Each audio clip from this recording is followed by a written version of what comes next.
parallel life. Awoken by a lamp. Throwaway account, cause this is really personal.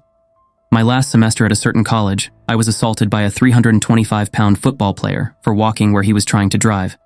While unconscious on the ground, I lived a different life. I met a wonderful young lady. She made my heart skip and my face red. I pursued her for months and dispatched a few jerk boyfriends before I finally won her over.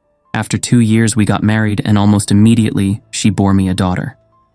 I had a great job, and my wife didn't have to work outside of the house. When my daughter was 2, my wife bore me a son. My son was the joy of my life.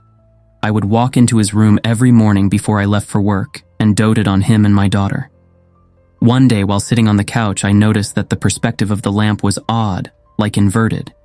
It was still in 3D, but just wrong.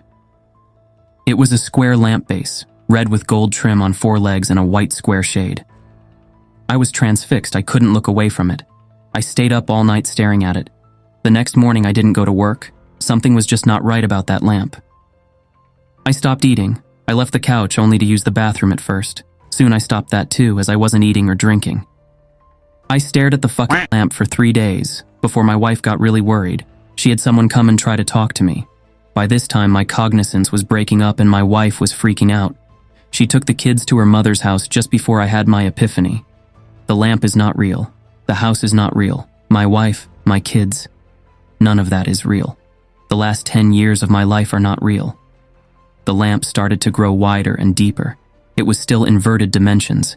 It took up my entire perspective, and all I could see was red. I heard voices, screams, all kinds of weird noises, and I became aware of pain. A lot of pain.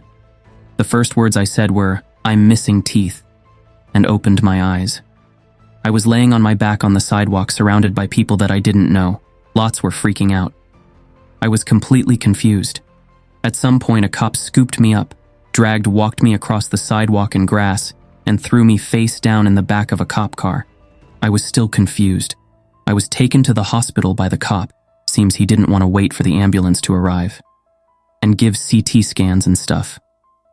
I went through about 3 years of horrid depression. I was grieving the loss of my wife and children and dealing with the knowledge that they never existed. I was scared that I was going insane, as I would cry myself to sleep, hoping I would see her in my dreams. I never have, but sometimes I see my son. Usually just a glimpse out of my peripheral vision. He is perpetually 5 years old, and I can never hear what he says.